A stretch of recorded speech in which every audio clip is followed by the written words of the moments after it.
Hey, everybody, welcome to yet another episode of Back to the Light. I'm your host, JD Rieger, and with me is my guest, filmmaker, and former Memphian, I guess, Morgan John Fox. Morgan, thanks for meeting me on Zoom here.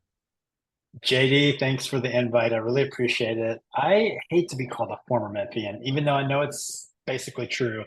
I'm always there are like fighter jets going overhead. Sorry about that. Very, very loud in here. I didn't Um, hear anything, so you're good. okay. The Apple technology. Um, yeah, so obviously, repping Fobin here on my t-shirt. Definitely Memphis is always home, regardless of where I live. But yeah, here in Chicago now, and great to see a familiar Memphis face. How long have you been in Chicago? As you know, I'm very familiar with that city as well. Yeah, yeah, and I've been here for about 6 years now. We moved here initially. My husband got a job here, and we relocated. I tended to work all over the country because of the industry that I'm in and where my job requires lots of travel. Since I've been in Chicago, there's a lot more film stuff happening here in this city specifically. So not traveling as much, but this film that we're going to talk about today, there's a lot of travel that was involved, which is always fun. I was curious if you moved to Chicago for the relationship or if it was because of, the obvious advantages of being in a bigger city like Chicago. No, it was specifically the impetus was specifically for his job. I mean, my world in film is very erratic, and I've never like been a part of a company per se. I've worked, with Craig's company in Memphis for a long time, BR2, and that kind of thing. But generally, I've been a freelancer my whole life, and so that doesn't come with healthcare. That doesn't come with all the things that a stable, real job like my husband has provides. So, always going to put that in priority. And I love it here. It's a wonderful city. There's a lot of Memphis folks, as you know, the sort of pipeline, Memphis to Chicago. It's pretty seamless, easy to get back and forth and everything. So it's Did nice. you And did you have any difficulty adjusting to Chicago? I know it was kind of a mixed bag of an experience for me, so I'm curious what your take is. yeah, I mean that was the hardest thing for me because this world that I'm in is all about relationships as it is with musicians, as it is with anyone who's sort of in general life is about relationships, but specifically when sort of like you're in a space that is all about I can't just go put in applications for the work that I do. It's about the sort of connections that you have, and you can only build that through your reputation and through sort of your industry colleagues. And so there was not only that difficulty, that hurdle I had to get past, but then just like the community in Memphis is so tight. And that was hard to readjust here to not have, to go to a film event here and maybe know one person, there'll be 100 plus people and to not know the whole room like I would in Memphis, that's a big adjustment period just from the sort of loving community of Memphis is something that I still miss today, but certainly that sort of crossover period. I think I've even talked to some other Memphis folks who relocated. Bart Shannon's a good friend of mine who's a filmmaker who moved out to the Pacific Northwest, and we talked recently. That adjustment is hard always, and but it just takes time. I always hear from Memphis filmmakers that there's not as much support or infrastructure in the city or the state as is needed. It makes it difficult to be a filmmaker here. In moving to Chicago, was that sort of an eye-opening experience? Like, whoa, things can be different somewhere else. Yeah, I mean, there's no question that there's a larger infrastructure here. I mean, it's a much larger city. I mean, there's an entire industry of film studios here. For example, there's like it's called CineSpace, and there's 18 stages and like all these giant TV shows filmed there. So all the major studios have a presence here with everything from the Chicago Med, Chicago Fire, all that kind of stuff. But then the Bear films here, and Shameless filmed here for a long time. The Shot, and all these TV shows. So there's that whole industry that only occasionally would exist in Memphis, and TV shows have shot there, obviously. But here, there's like at any given time, there can be as many as like 8 to 10 happening, So there's that side of things. And then just like commercial work, there is a lot more industry here. And I can go on sets here and not see the same people for 6 months in terms of just the abundance of how many crew. In Memphis, that would never happen. So in some ways, it's great because not everyone's fighting for the same jobs. It's not like, oh, who's going to get it, me or this other person who does this position. But in other ways, it's like discomforting, like not having that sense of community where I'm always familiar, seeing all the familiar faces. So there's ups and downs, but certainly there's a lot more film work happening here. Was it difficult to develop your skills as a filmmaker here in Memphis? Because, as a musician, there's a pretty clear path laid out before you here in Memphis and how to do things. But as a filmmaker, especially, 20, I'm not trying to put a date on it, but years ago, it seems like there wasn't as clear a path as to what to do, to how to become a filmmaker. I feel so lucky coming up in Memphis because I feel like, yes, the path wasn't clear. So I made my first film in like 2001. But that was right on the cusp of the digital revolution of filmmaking, right? Craig Brewer was doing his little handheld. There was a path that seemed clear that was like, here's a low budget method to do it. The path to success, it wasn't clear, but there are a lot of examples of people sort of doing these almost no budget, Kevin Smith and Spike Lee and a lot of Robert Rodriguez. It was that path that was being, like Craig in a lot of ways, and Mike McCarthy, and a lot of these folks were sort of at the cutting edge of doing this in Memphis, where you could see a path of possibility. And then, Indie Memphis being an infrastructure to immediately screen those things. I mean, none of those things spelled success. None of those things spelled, how you can make a living off of this, to be clear. But in terms of like a supportive artists infrastructure, I feel so lucky. Just like how supportive people were. I worked at Otherlands, and there was always people I could cast that were local theater actors, or people who were just, yeah, I'll be in a movie, and or like supporters, people who would suddenly write a check because this indie filmmaker wanted to write a scrappy, direct a scrappy little film. So I feel, and being able to do all of that in a non-pressured environment, where it's cheap to live, especially back then, and just sort of like the enthusiasm, that I don't think a larger city would be more skeptical, whereas Memphis was just so embracing and so supportive of anyone who put forth initiative. Like, here's the thing, here's I'm doing it. People are like, all right. And then, all the other ones, regulars, and all the arts community and the musicians, everybody, I would, I was putting Lucero in my first film when I was, 20 and a youngin. And, of course, they were nice enough to just like, yeah, you can have it for free. Corey Brandon, all these folks. Logia back in the day. I don't know if you remember those folks, but Oh, for sure.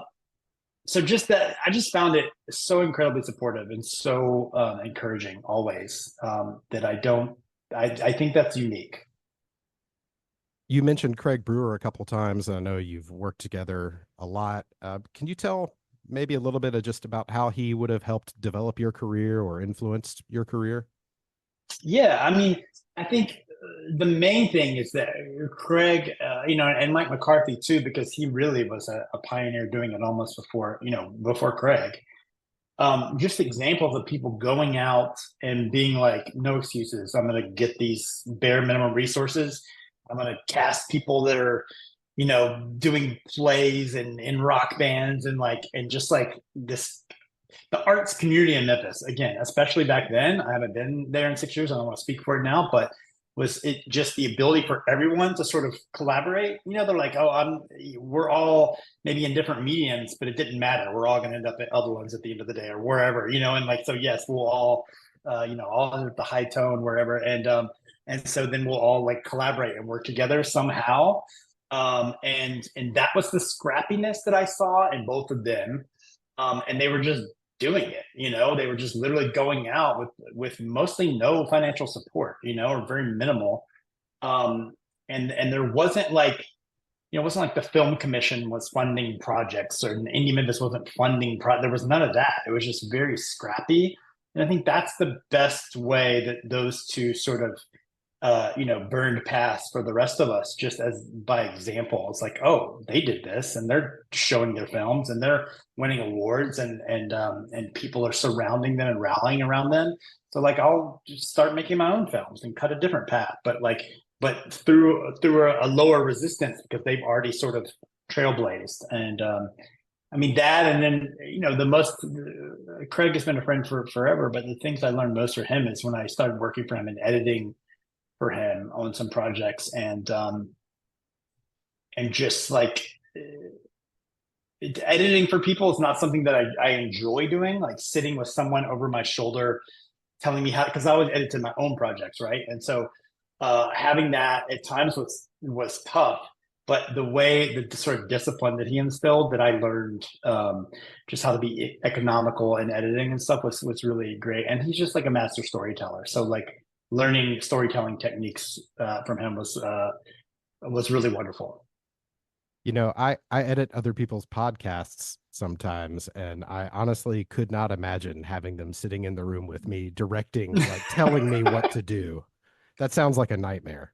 Yeah, and that's what editors do, and I commend them for it. To be honest, I totally commend them because I have just recently in the last few years had editors. Like I've always edited my own stuff, but I've finally been like, okay, like yes, we can hire, the budget's big enough, we can hire an editor. It's helpful because I can focus on other things. But when I'm sitting with them in sessions, either on Zoom sometimes if they're remote or in person, I'm like, damn, I'm annoying them right now. Like I'm aware of like, but like it's the job you sign up for, and I think there's just a discipline in that is really admirable. And good editors really make that's a huge choice. Like a good editor really changes the movie. One Craig project that we have to talk about a little bit was one that I was also involved in, and that was $5 cover. What was your role? You were an editor on that? Were you also assistant director or? Yeah. That's another thing I should mention is that him throwing me into the fire as an assistant director is now like my sort of second. Like I write and direct films, and I assistant direct the commercials here and that kind of thing. It's one of the main ways I make a living, and so also attribute him to sort of throwing me. I had no, like I'm sure anyone else who was on the crew could attest that I should not have been the assistant director. That is a really important, difficult job, just to basically be the most knowledgeable and sort of aware person on the entire crew to keep the day moving along and keep the schedule moving along. Well, it So that's seems what I to did. it seemed to fit. I mean, it was a show about bands that really had no business being on MTV. So Yeah. Yeah, that project was wild. I think that was one of those things where he was making big stuff and MTV was just willing to keep him in the fold and throw him some money. And the pitch was really loose, to begin with. And it was never supposed to be literally on MTV. It was supposed to just be a web series. And then they edited it and actually aired it on MTV because they were like, this is actually better than we thought it was going to be. But I know everyone had a different experience through that, and everyone has different opinion. I see them online, still to the day where some people snicker at it or whatever. But it was a fun, scrappy project that I learned so much, and I definitely both. I mean, that's the first thing I edited for him. I've edited other stuff since, but and that was a collaboration. Nate Black and some other folks also edited. We basically did like half and half of the episodes. But it was fun. I learned so much and got to work with a lot of people who I love on it. So it was great. yeah, I had Craig on the show and we talked about it some. Do you think that that show will ever see the light of day again, either on like a streaming service or on a DVD, Blu-ray, anything? I don't know. I mean, I doubt it just because you hear now every day like these companies purging their old inventories. You just hear about the Daily Show, like all of their old back episodes are gone. So there's this the Blu-ray thing is a good question. Was it never? I guess it wasn't released on a Blu-ray or I don't DVD. I don't think it was officially. Okay, because there's that whole move now to physical media because there's this fear. There was this for a while there. There was this assumption that everyone was going to like be able to get everything, access to all things on streaming. It's like, why do we need physical media? But now it's very clear that that is not the case. Like people are minimizing libraries and streaming. And so there's this push and draw now to physical media to like protect stuff that you really love because no one knows if it's going to be around forever. before we get to the hobby, which is the main thing we're here to talk about, I want to ask you about a movie that you AD'd on, and it's called I Used to Go Here. Oh yeah, Uh, I yeah. have I have a couple. Well, first, I mean, you could tell me about the experience of working on that film, but my specific questions are the movie opens with a shot of the I think it's the Western Avenue, the Brown Line train station in Lincoln Square, which is my old neighborhood. That's where I lived in Chicago, was walking distance from that location. Amazing. So I'm curious how that was chosen as the opening shot of the film. Yeah, so well, I got on that film shortly after I got to Chicago. A really good friend of mine, Chris Ray, who actually is from German. She went to her family lives in Germantown until this day. Like she went to Germantown High School, but she lives in Chicago full time. I didn't actually know her from Memphis. I knew her from her ex I worked with, Joe Swanberg. And so I got on that shortly after I got to Chicago. Um, that uh, that location, I believe, was chosen um, because its ability, it's far away from downtown, and it showcases that we are in a city. It's the easiest way. You know, the whole idea of opening shot of films is to pull you immediately into the world. Like you kind of always want to start wide and be like, here's the world. Instantly, you can gain all this information about where you are by a single frame, right? And that frame perfectly captures that we are in a city that is a bigger city, right? You got the L, you got pedestrians everywhere, you got traffic going in all directions, and so it was just, and it's not, again, not downtown, so it was easier for us to manage. That wasn't a giant budget film. I think it was like 1.2 million or something, and it was easy for us to film it with a certain amount of extras on the street, but like still not have to do street closures, you know. So it's like a mix between it being an indie film and giving us what we needed to establish the film as being present in Chicago. Well, it was really cool to see when it was unexpected because Jen and I had just moved back, I think, from Chicago. And then, we were maybe a little bit, I don't know if homesick's the right word, but Chicago Sure. sick. And we dialed that up and it was like, oh my gosh, that's our old neighborhood right there on screen. So it's really cool to see. Uh, I have sort of a fanboy question about that movie too. Yeah, Is that what was it like to work with Jermaine Clement? I knew that was coming. He was great. He's really interesting to work with because he was one of those actors that he's in throughout the film, but we had to really condense. You know, the lead, Jilly Jacobs, she was there the entire. She's literally in every scene of the film. I think maybe like the two that she's not, but even those are sort of presented in split screen. She was there from the beginning to end. But Jermaine was one of those people we had to bring him in and shoot him in like 3 days, and then he would be gone. You know, so I didn't get to spend a ton of time with him, but he was one of these people that I felt, not that I ever had to be tiptoes around, but he was like just locked in, sort of wouldn't make eye contact. And you kind of didn't, you were like, is he pissed off? Is he just focused? You couldn't really tell. Never rude, like a very nice guy, but he was always just really in his head. I think just like getting, he had a very short amount of time to do some pretty like involved, intense scenes. And so I remember this one day that I was sort of, again, not tiptoeing around him, but I was just careful not to bother him too much because I felt like he was someone, not necessarily like a method actor, but definitely like he didn't like to be bothered with the frivolities of like checking in with him a lot. But then this one day I was passing him and he looked down at me and I was wearing like probably different sneakers that I'd worn the day before. And he was like, you a sneakerhead? And I was like, yeah. He's like, and just did that at me, and that was it. And that was the only like really the only time we exchanged words because he just didn't. He never bothered with the like. He wasn't overly nice, and he was definitely not mean. He was just sort of a neutral guy that knew his shit, and he always could really nail performances really quick and like take direction really easily from the director. It was really great. It was definitely cool to work with him. That's interesting to me. Also, just because in the band world, that's not really, a method musician is not a thing that exists. Or if it is, that sounds horrible. But is that something you often find yourself in a position where you have to sort of tiptoe around someone because they're so deep in character that you don't want to fuck it up or something like that? Not often, but I am, the reason I like ADing is because I get to or like I think a strength of mine as an assistant director is that I also direct, right? And like a lot of assistant directors do not. That's like solely their job path. But I like it because I get to see other directors work with actors, which is a rare thing to do as a director. Usually you're a director and you're not seeing other directors direct.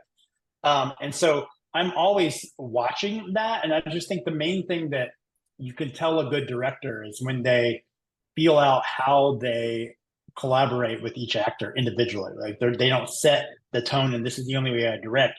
They sort of cater each set of direction for that director's needs, gives one actor more information, another actor less, and so that's always, it's just like you feel it out. And I would say I remember those people the most who have that sense of I worked with Michael Shannon. Are you familiar with Michael Shannon? Sure, um Zod. i worked I worked with him on Jeff Nichols, Ben Nichols' little brothers. They did a Lucero video here in Memphis, and it had all these actors that work with Jeff all the time on his feature films come down.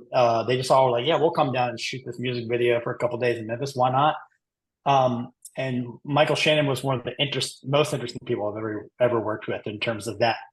Similar to Jermaine, and like definitely not here for the frivolities of film world. He doesn't want anyone putting makeup on him, touching him up.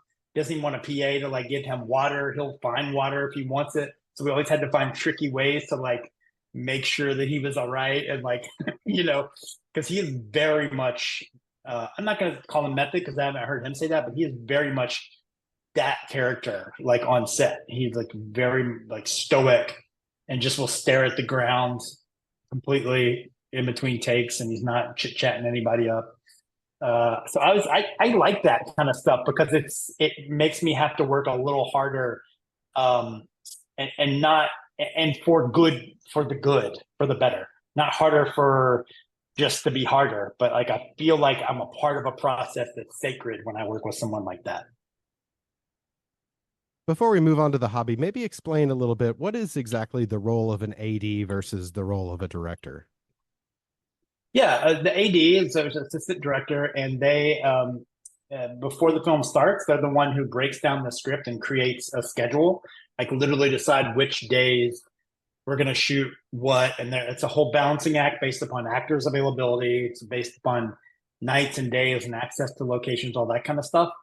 And then they're responsible for understand and to incorporate that. They have to meet with every single department that's working on the film to make sure, like, hey, we're going to put the scene up first. Is the art department going to be ready? Will this house be fully dressed? Will the walls be painted yet? Or whatever it needs to happen, like making sure all that is in order. And then on the day, like on the set, they're the one who are like running everything. Like you have a walkie-talkie and a little headset you're talking through that you're sort of putting all these things into motion to make sure that, okay, well, now we're doing rehearsal, now bring the actors to set. You have other people that are in other departments that are sort of spiraling out that you're in charge of managing, so that all the mechanics, the technical mechanics of the set happen on time exactly when they happen. They're also the person often yelling like roll camera or cut sometimes. That's not often not even the director who does those things. You're basically enabling the director on the day to just focus on the actors' performances, because everything else should have been taken care of in prep, leading up to the film. And then on the day, that the AD's responsibility is to technically make sure all of that is happening. The camera, the lights, the art department, any props, all that, the actors going through hair and makeup and wardrobe, making sure that's happening on time so they can get to set on time. So that, because when you're supposed to get to the next scene, you've already timed out the whole day. So you're the manager. You're like the manager of the restaurant, while the chef can just cook. Let him cook with the actors. It sounds like And you, it sounds like the AD has the tough job here. it is it's a notoriously very difficult job, and people often don't last. And I mean, there's the old joke that like the average lifespan of AD is like 50 or something because of the stress level. But I usually tend to not let that get to me theoretically, as best I can. And I enjoy it. It balances both sides of my brain. And again, I love watching other directors work. It's sort of like a privilege of that role. All right, let's dive into the hobby, which is now streaming for free on Amazon Prime. I watched it again this morning, actually, just for fun to brush up on it. So Excellent. my first question is, what made you want to make this film? Well, so I was actually co-producing another film for Neon, and this company XTR was the production company. And we were in LA, and we were doing the final day of shooting on that documentary, like a hybrid fiction slash documentary. And we were filming an interview in XTR's headquarters, the like production company working with Neon. And literally, the director of that movie um, said to me, like, they're developing a trading card documentary. And he had heard me mention trading cards a couple times. We had been working on that movie for like 2 months, and he heard just a couple times we had some random conversations. So he knew that I was up on that industry. Like I had awareness and that I collected cards. I'd collected them since I was younger. And he was like, they're literally developing a movie and they need a director. Like they have it ready to go. And I was like, damn, that's cool. He was like, you want to direct it? And I was like, I'd love to direct that. But I was just like, to me, it was another casual conversation. Um, and then all right, well, follow me. They're literally meeting about it right now. And I was like, wait, what? Literally walked upstairs to a table with the head of that studio as they were having a conversation.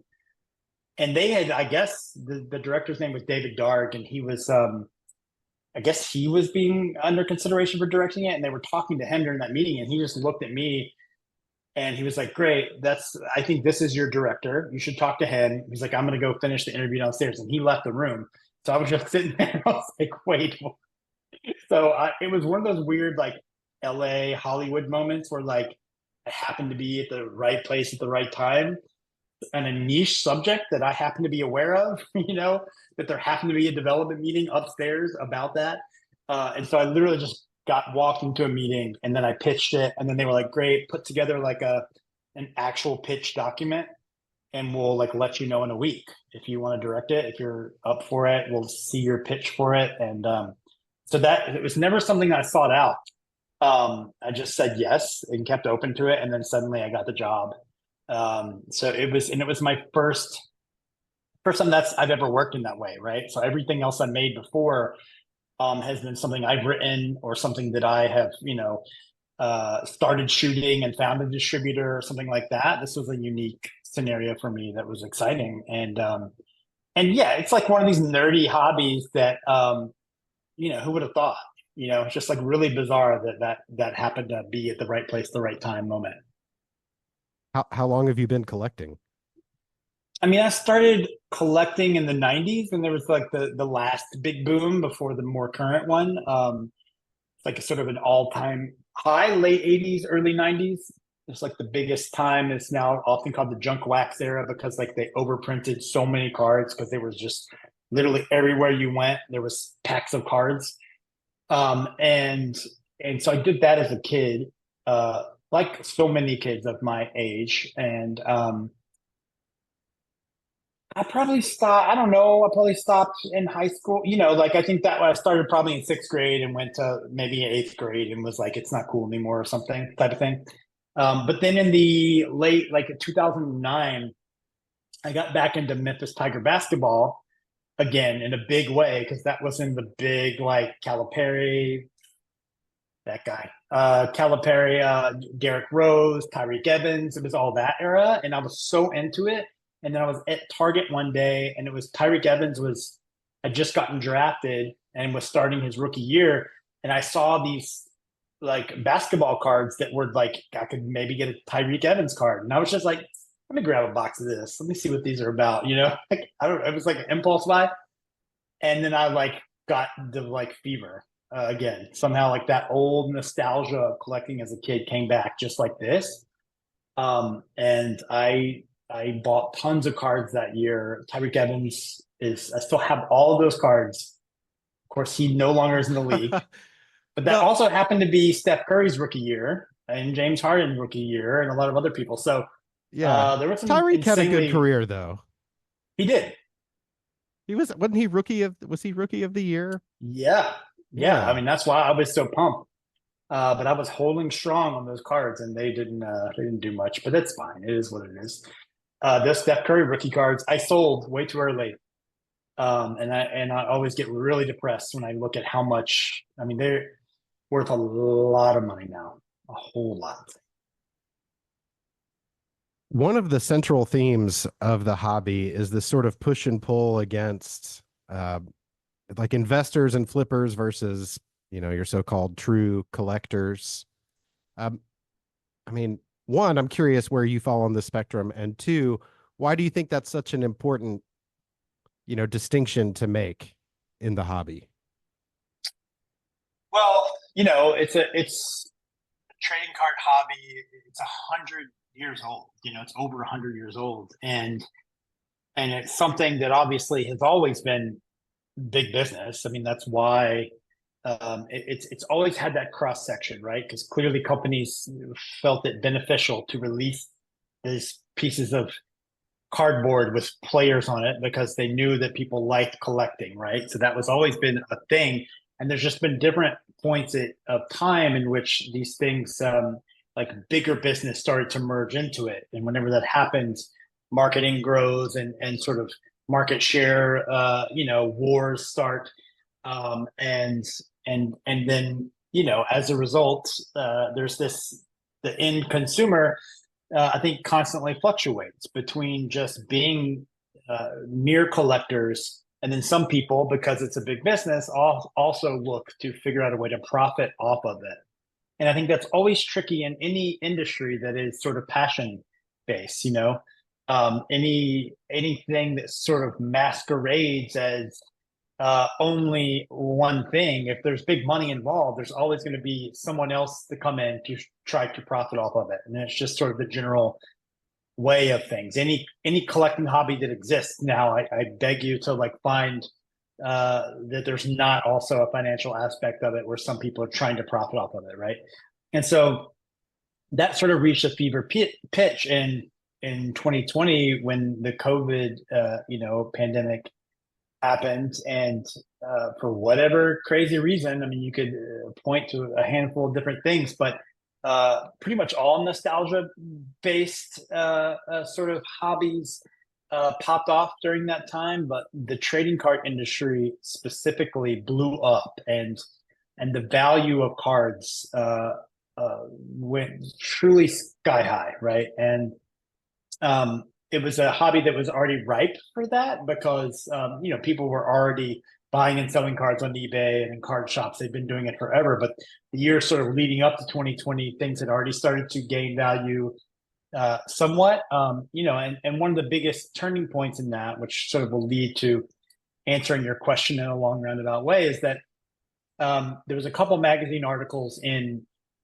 2019, 2000, even as early as 2016, that started to compare a collection of cards of the highest value, like baseball cards, for example, specifically some of the older vintage ones. You think of Mickey Mantle, Hank Aaron, Babe Ruth, and comparing a sort of a portfolio of those cards, take 500 of them just for convenience sake, and comparing that to the stock market, the S&P 500, and sort of creating this index comparison. And they found that if you had over a 10-year period invested in these trading cards, your returns would have been as great as maybe 3x, and as low as 1.5 to 2, but in some cases 3x if you just put your money in the stock market. That raised eyebrows. And then when the pandemic happened, what happens is with sort of nostalgia when there's uncertainty. The whole like sort of study of nostalgia is that the reason we gravitate towards it in moments of uncertainty is because it gives us meaning. It attaches us to happy places and allows us to feel a sense of purpose and meaning. And when uncertainty is surrounding us, so what was more uncertain than COVID, right? Everything, we were just like, what is happening in this world?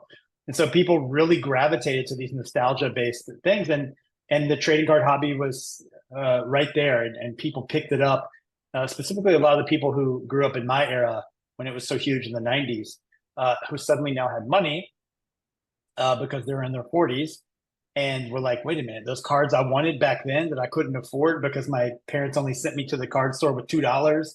Now I can buy those cards, and that just drove up values. I'll give one example, which is like the Michael Jordan rookie card, 1986 Fleer. That wasn't his rookie year, but it was the first year that a real sort of mainstream card brand released a card of him. And that card, it was already very expensive. Like in perfect condition, you could get one for around $30,000 before 2020. A lot of money. But as COVID, that pandemic era, like 2020, and then even the first quarter of 2021, that card hit a peak of $800,000. That's how astronomical these values shot to the moon.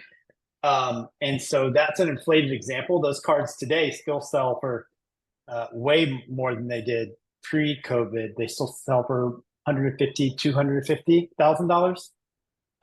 And so all of that happening was the sort of way that we decided to get into this documentary and compare the two sides. Because what happens when there are still true collectors who really just care about these things for nostalgia reasons and just want to have these things that they grew up with, or maybe share that and pass it on to their kids, etc.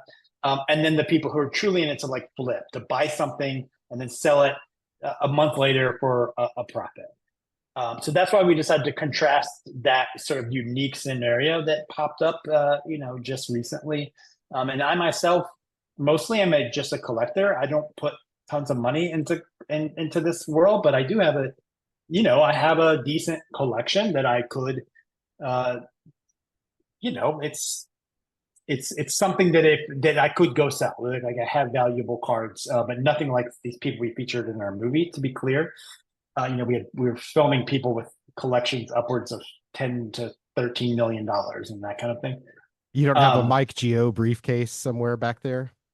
I do have a briefcase, but it's not a Mike Geo briefcase. Yeah, so I just found that dichotomy interesting, because I think one of the other examples I'll give you just to explain the fever pitch of all that was that the base way that people get cards, they either go to a card shop or they buy them in retail, like at Target or a Walmart. You can get these like theoretically cheaper boxes of cards. Say $30. Yes. We'll say, oh, there you go. So like they're more expensive now than they used to be, but back then you could get one for $19.99 or something for a box of like 5 to 8 packs of cards or something. And during COVID, what was happening is flippers were buying these things, grabbing them all off the shelf. They would line up before it was like a shoe drop or like Black Friday craze where people would rush in and fights were happening. People pulled out guns, people got arrested. And then but the reason they were doing that is because they could take that $20 or $30 box and go on eBay and sell it for $400.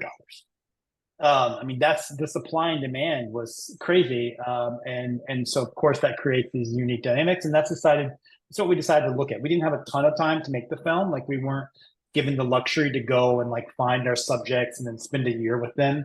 We had to sort of go and film bits and pieces of different aspects of the hobby. And so we decided to sort of craft our narrative along those lines. It's interesting. I'm into it too, but I've only been back into it for a couple of years, so I sort of missed that peak mania. That's kind of, I go to Target and I buy blaster boxes now and again, and it's nothing like that. There's no, occasionally I'll see one or two other people looking at the same time with me, but there's nobody's fighting over the boxes, and certainly nobody's loading up an arm full of, Topps Chrome to beat everybody else to it. Yeah. It's definitely chilled out a lot, but it is still, those crazy values are the peak values. Like if you bought stuff back then, like if you bought valuable cards back then, you probably lost money, a lot of money in certain cases if you bought at the peak. Just like, stocks or crypto or something like that. If you buy at the peaks, you're screwed, right? It's just kind of the situation. But cards are still, the values are so astronomical compared to where they were 5 years ago. So it's interesting, and there's still that aspect, that exists today. It is, even since we filmed, the landscape has changed dramatically in terms of the companies that have gotten involved, and like real giants have gotten involved in the space. And it's fascinating to see, real advertising during the Olympics, tops. It's like the first just regular commercial that I've ever seen while I'm just watching a casual event. It's like a dad buying cards with his son and sort of talks about then that son passing those cards down to his son later. And so there's that real advertising dollars being put in an attempt to grow this space to people who are unaware of it and aren't currently collectors. So it's interesting to see what will happen when that real money is being put into a space that is seen as a pretty small niche. Were you worried about making the film or calling it done at any certain point because of the volatility of the market and how quickly things are changing with Fanatics and Panini and everything? Like, because things have changed since you made the movie.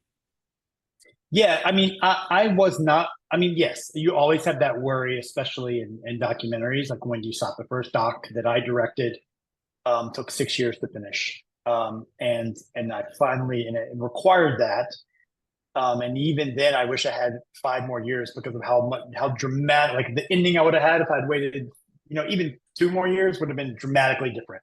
And it could have been like in my head, I'm like, oh, that would have been an Oscar type of film if I just waited a few more years. Jesus, that ending would have been incredible. But you just always at some point have to stop. With this situation, because I was a hired director, I cared very much about it, and that's how and why I got the job. But really didn't have that option. It wasn't just me going out with a camera. Like I had a crew of some locals.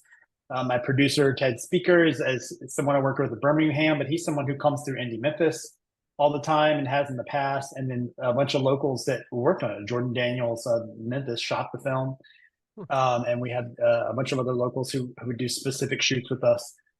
And so it wasn't just like I could still go out and randomly shoot and continue to delay. Like they initially wanted the film shot, edited, and released within 8 months of greenlighting it, that's why we went out and did a wide spray. We were given more time than that, just because of how the sort of online streaming universe changed. That industry changed dramatically by the time we finished the film in terms of the way films could get distribution. But yeah, I mean, of course, I would love to have had more time, but it really wasn't in this situation, not up to me. Aside from Tyreek Evans, what do you collect personally? Yeah, I mean, I still have a lot of my old cards that I really cherish. My old Shaquille O'Neal cards, some Penny, Hardaway cards. But currently, like what I've tried to do, I have a lot of cards. I probably have a few thousand cards, that I've collected since way back in the day to more current. And I've been trying to just consolidate my collection into less higher value cards, for multiple reasons. One, just because it's if they're ever needed to be moved in a quick amount of time because of some financial purposes, or God forbid, if I leave them, if I were to not be on this earth in 10 years and somebody else have to deal with my collection, how would they deal with 2,000 cards? But if I had 20 cards that are of the same value of 2,000, much easier to deal with. So just for simplicity's sake, I'd rather have some real prized.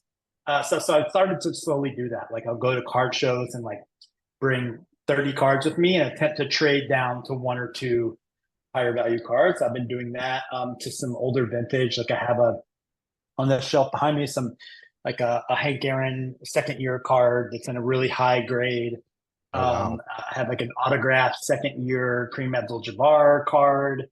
But then, so I've been trying to go into some like vintage stuff of things that they can't make more of. There's not more of those old cards. There's only a certain amount out there. Get them in good grades, like a high, quality, so they're not all bent up and that kind of thing. And then non-sport stuff. I've shifted a lot into like acquiring cards of IP that is very popular. So Star Wars, Harry Potter, Stranger Things, these things that are in 20 years from now going to continue to like be extremely memorable and things that people will not forget. Both because I like those things, but also because in the case that they need to eventually be sold, a Harry Potter autographed rookie card will be something people would be interested in. I have a Dumbledore autographed a card from a year they released those, and Which Dumbledore? Yes, it was the Gambon because they don't have the original, the OG. Um, That's still but pretty cool though. yeah. And so those are things that I like that are cool and fun, but that will retain value. So that's what I now only try to do is like put if I put money and stuff or trade into things like things that I like and that will sustain in their value if they ever need to be sold. When you started getting back into it, you know, a lot has changed since the 80s and 90s when we were doing this originally. There wasn't any, you know, I never remember seeing graded cards and slabs in the 90s. And No. that's and now that's where all the value is. Was that whole process in any way intimidating for you to get into? Yeah, it intimidating because it wasn't easy. Like the forms, when I first got cards graded, I didn't even get any cards graded. I had owned some graded cards, but I didn't get any card of my own graded until like the COVID situation when it became so I became so crazily aware of how valuable some of the cards that I have might be if they were in a perfect grade, for example. But like you had to print out these forms and fill them out by hand. Like none of it was user friendly. The barrier to entry was high just from the complication aspect of it, you know, like literally printing and writing on forms and writing in your credit card number. Like you couldn't pay online. You couldn't do it. Just like felt archaic. Luckily, a lot of that has evolved since then when they realized like, oh yeah, we should also evolve to make this easier. And then, you know, my first grading order, for example, I sent around 80 cards. Most of them being cards like I had from when I was younger, and me like looking at them, what I thought was close, inspecting them and thinking, oh yeah, there's got like, I'm only sending the ones that should be nines or tens out of a 10, you know, 1 to 10 scale, 10 being the best. And I think I got three tens out of that entire 80 something cards. Like, you know, so mad, which is like, you know, stereotypical, like a thing that happens. People always think their thing is perfect, you know, perfect condition. And it's like they're looking, you know, at a like 20x microscope at these things, you know, magnifier to like inspect the smallest little defect. And so, yeah, it was complicated. It's also pricey. It's worth it. If you get a good grade, it can like, you know, make a card 5 times more valuable than not being graded, for example, or sometimes even more, depending on the scenario. So it's worth it at the end of the day. But a lot of those initial ones I got graded are now barely worth the cost of the slab that they're in. You know, like even paying $15 to put something back then, it was worth it, but it took so long to get them back because of the backlog during COVID, because everyone was trying to get their stuff graded. That by the time I got them back, those cards were no longer worth getting graded in the first place. So it's like, you know, it's funny situation. You know, that kind of stuff is my fear. I've actually never submitted any of my cards to be graded yet. I'm sure it will happen eventually. You know, I've got a box full of the good ones that, you know, that I would submit maybe in the future, but I have never pulled the trigger. And yeah, just, you know, I guess part of it is I'm too much of a collector that I'm just not ready to even think about moving anything. And if I were to get it graded, that would be like the first step. So, Yeah. um, yeah, Yeah. it's a crazy Yeah, world, the trading card hobby from when I left it in the days of, you know, going to the seventh inning when I was, you know, 12. so that was the next thing that I was hearing you talk about, you know, being a collector as well. And specifically, you know, talked to a lot of people when the song came out, but none of them were Memphis folks, right? In terms of these interviews. And so I love talking. So seventh inning, Nostalgia World. Did you go to both of those places when Oh you were yeah, growing for up sure. or? Yeah. Yeah. And some River Records, was it called River Records? The place that it still was up until like maybe 10 years ago. When did River Records go to business? Yeah, and I mean all that stuff may still be in what's left of it may still be in the same building, but Yeah, sadly. But yeah, I bought a few cards there. I was a seventh inning loyalist though, pretty hard, and me too. they had some great shows. You know, they brought in Willie Mays and Ken Griffey Jr. and Mickey Mantle and stuff. I've got some crazy autograph stuff back there from those days. Nice. Damn. Yeah, I don't have those. I do have a Willie Mays autograph ball back here, but I got the like this sort of other end of that. I got like a Jose Canseco when he came for a show. and like Dave Justice, but I never got King Grippies and Mickey Mantle. That's good. Those are good. Those are awesome things to have. You know, you can get Conseco now by mail. You can send cards to his agent, and his agent will have him sign them for you. Yeah, I think I'm good. I mean, I do have, you know, I mean, when I was a kid, it was everything to me. But when I got his autograph, That's my funny. dad loves to remind me of this story. But when I got his autograph, he like never made eye contact with a single person that went through the line to get his autograph. He just was looking down the entire time. It was one of those moments where like you don't want to meet. It Oh, didn't, you do you know. know who did that to me? Is Willie Mays. And at the time, Willie Mays was like, I think I was in fourth or fifth grade. I had bought his autobiography, his book, and I had read it cover to cover probably two or three times. I could probably recite it at the time. I was so psyched to meet him. And then I was like shaking with excitement. And then he didn't even look up at me when I spoke Oh to him. man, And it's so disappointing. it's, it broke my heart, but you know, I can make up for it by saying that Mickey Mantle shook my hand and was and took extra time to talk to me. It was great. So Yeah, yeah. I mean, that's it's wild how like those formative experiences stay with you. And again, I think that's why this hobby sustains. It's because like when you're growing up, that's the most exciting things. It is suck when they're not. When your heroes don't give you a little smile and make you think you're as important as you are to the as you know they are to you. But that's what I love honestly about the wrestling business. I do a lot of work for Memphis Wrestling here in town, and wrestlers are even the bad guys are generally pretty aware of how important it is to to give back to the crowd. I Um, love that. do you do wrestling cards at all, by the way? I do. I don't. I don't. I'm aware of how huge that is, and even is continuing to grow. But I'm not. I went to some Saturday morning wrestling back in the day, maybe once or twice, but it was never a thing that I grew up loving. So I don't have that nostalgia bug in me. But I hear about it all the time, and I see. I mean, I've often wanted to get some of those old like Andre the Giant cards or something because they look so cool. But do you have a lot of old ones, or Oh yeah, are you well. newer? I have some. I do collect some old ones, but I'm also I'm buying a lot of the new stuff that comes out. WWE Prism comes out tomorrow. I'll probably be buying a box this Nice. weekend. Uh, Nice. yeah, you feature pretty prominently in the documentary. Going back to that, the whole sex. There's a whole bunch on Pokemon cards and non-sports cards. What made you want to put so much of a focus on that side of the hobby?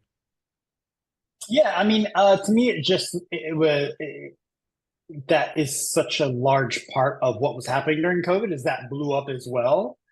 And again, like we were, we came across this influencer that goes by Super Duper Danny, and they are an incredible, personality. They're so fun and positive, and so I did a pre-interview with them.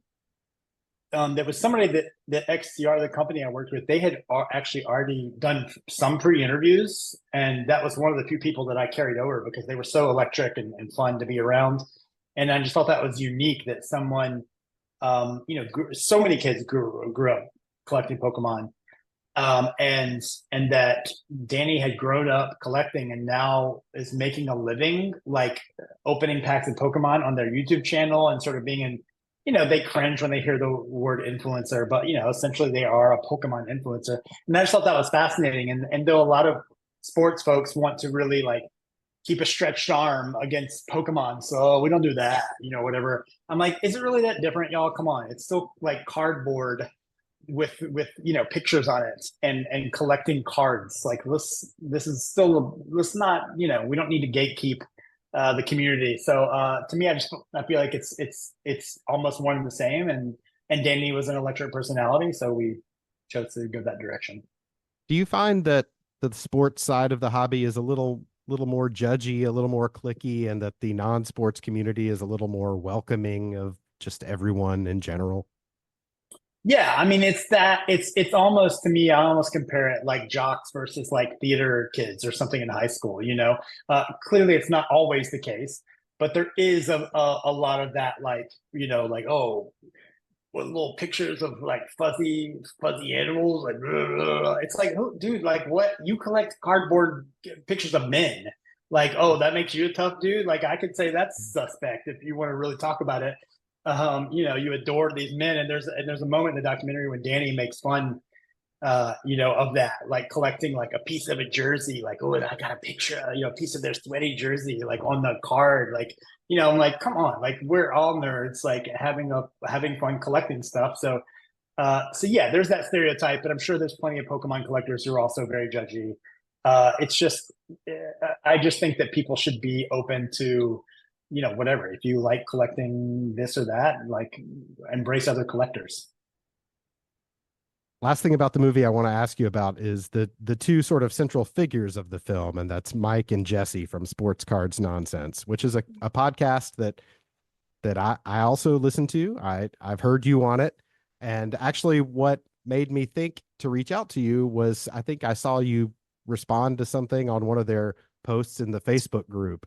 And I was like, oh my gosh, this he's into sports cards. And then like a week later, you had a movie and all this stuff. So it was cool. It was cool seeing you in that space. And so how did you get into those guys? Yeah, so I started listening to them as soon as I became aware of them. Actually, how did I don't remember if I first became aware of them through Chris Vernon, or did I become aware of the podcast and then find out that Chris Vernon is who got them that show like that, because they were doing their thing first, but then they got the Ringer picked them up, which is Bill Simmons' network, and uh And by the way, could you not get Vernon to like sit down for an actual interview? Did you have what's up? He's on the phone. I could, but we were in Nashville filming. Those guys live in Jesse and Mike live in Nashville, and we weren't going to do it was like, like I had to fight even to keep all of that edit in there, because it wasn't really a part of the narrative of the film. It was sort of an extra thing about Mike and Jesse's existence, and so I that was my way of making sure that it stayed in, was to sneak in and keep it a part of that, because they weren't going to give me extra budget to go sit down and film with Vernon.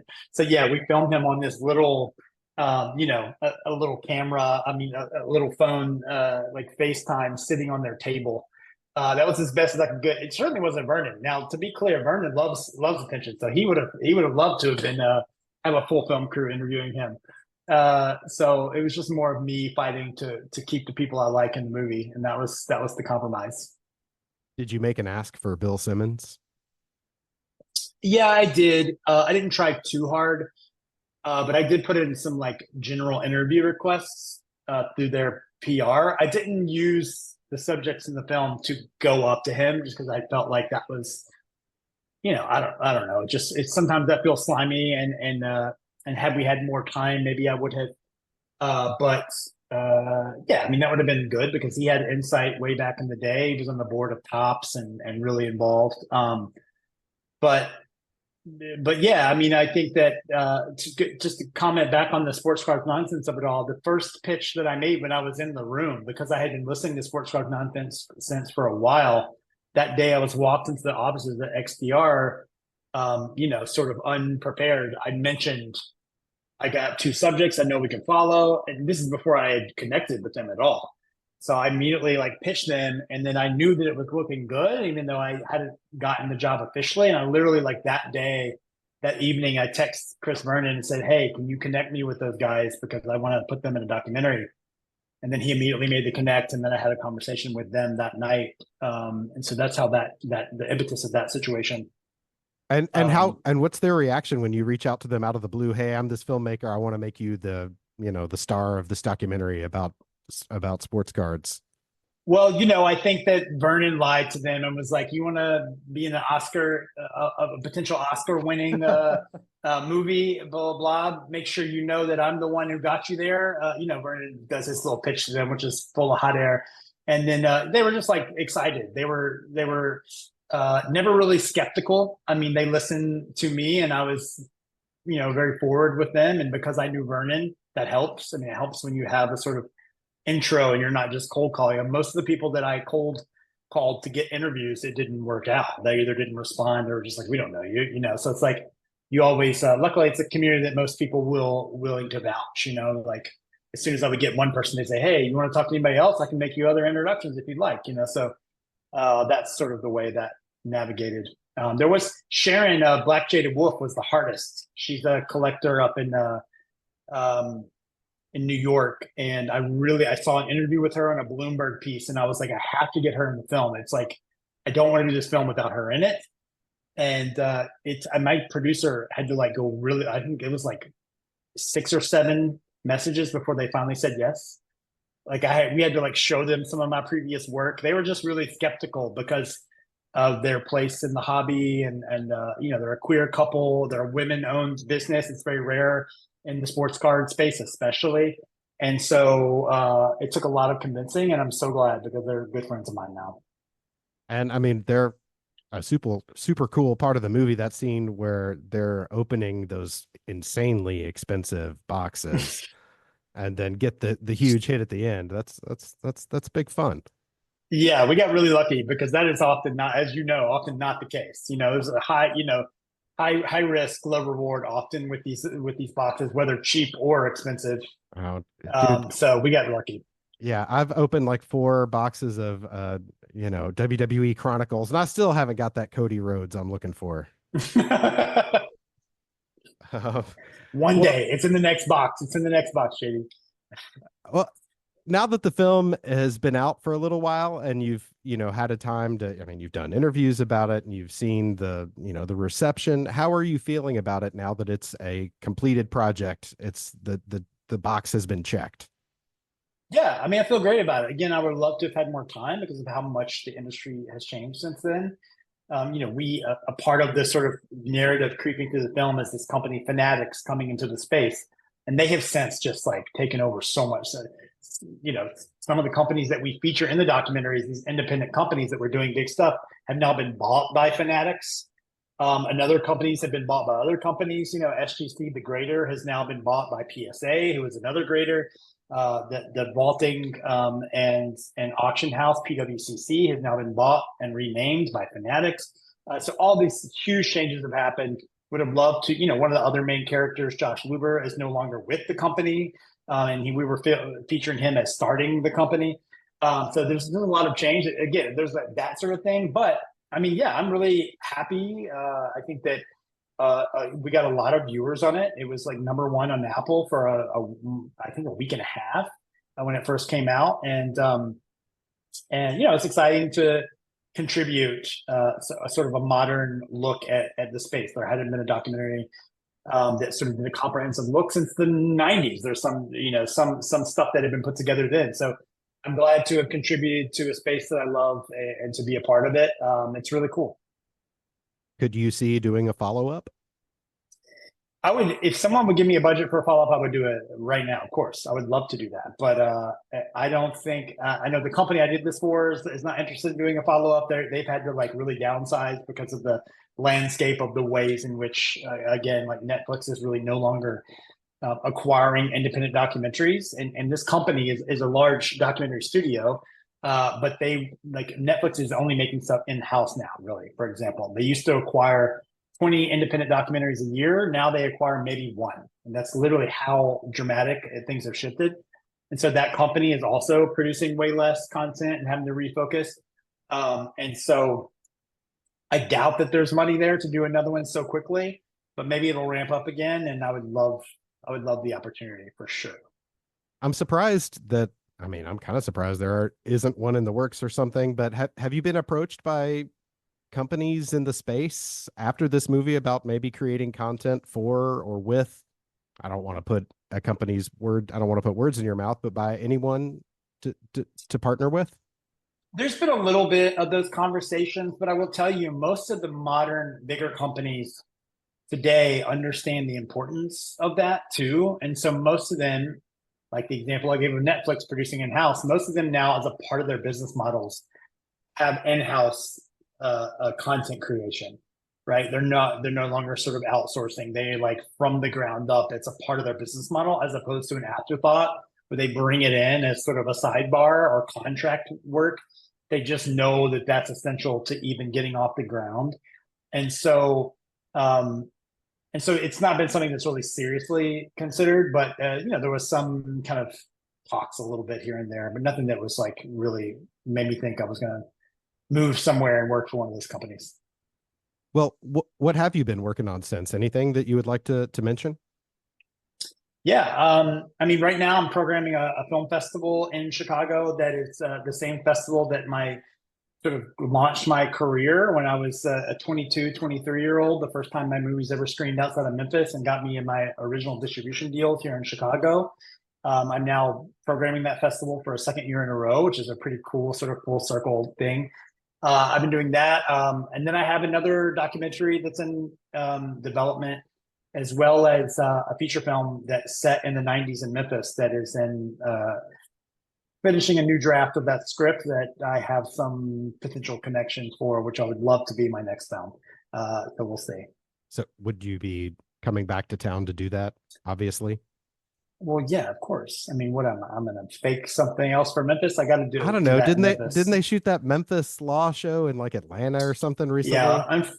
unfortunately, that happens more often than not, just because of incentive structures. If another state has a more appealing incentive structure for tax rebates and that kind of thing, the studios only care about money, and so if they can get more money for filming in Atlanta versus Tennessee, it's just the way it is. But it just depends on how large the project is. So we'll see. But you don't roll like that. You'd be filming in Memphis, hell or high I water, would right? demand it. I would demand it. The film doesn't happen unless it's shot in Memphis. Well, Morgan, thank you so much for taking the time to talk to me and dealing with my ridiculous technical issues.